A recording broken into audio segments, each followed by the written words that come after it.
Nervous breakdown, mental upset. Akbar আলীদের নাজুক ব্যাটিংয়ে অসহায়ত্ব, বিপরীতে রিপন মন্ডল রাকিবদের বীরত্ব গাথা।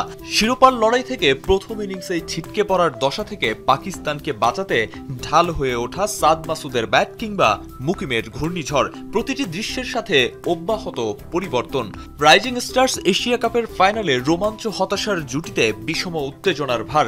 শেষ পর্যন্ত সেই ভারটা আর বইতে পারেনি বাংলাদেশ এ দল। আব্দুল গাফফার সাকলাইনের উড়ন্ত থ্রোয়িংয়ে প্যাভিলিয়নে ইয়াসির খান।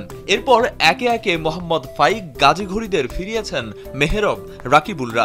জিসান আলম ছক্কা হজমের পরের বলেই দুর্দান্ত ডেলিভারিতে ফিরিয়েছেন টুর্নামেন্টের সর্বোচ্চ রান সংগ্রাহক মায়াজ সাদাকাতকে। ৭৫ রানে ৬ উইকেট হারানোর পর সাদ মাসুদের পাল্টা আক্রমণ থামাতে রিপন মন্ডলের আবির্ভাবে পাকিস্তান অল আউট ১২৫ রানেই।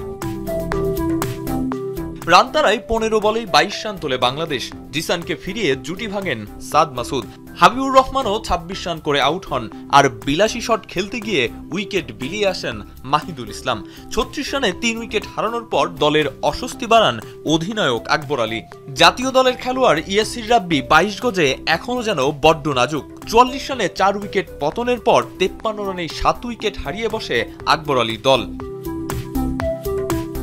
৩০ বলে ৩৮ রানের সমীকরণকে সামনে রেখে মেহরবের এমন আত্মঘাতী পুলের ব্যাখ্যা দেয়া এক জটিল ধাঁধার মতো। মুকিম ঝড়ে কুপকাত বাংলাদেশকে যখন হারের শঙ্কা পেয়ে বসেছে, তখন ব্যাট হাতেও পথ দেখান রাকিবুল।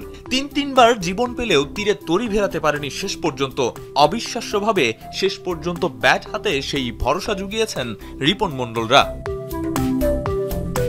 তবে সুপার ওভারে সাকলাইনকে ব্যাটে নামানো কিংবা জিসানদের অপরিকল্পিত ব্যাটিংয়ে আর শেষ রক্ষা হয়নি বাংলাদেশের। পুনরাবৃত্তি হয়েছে ২০১২ সালের এশিয়া কাপের। আরিফুল ইসলাম সাহাব, এখন।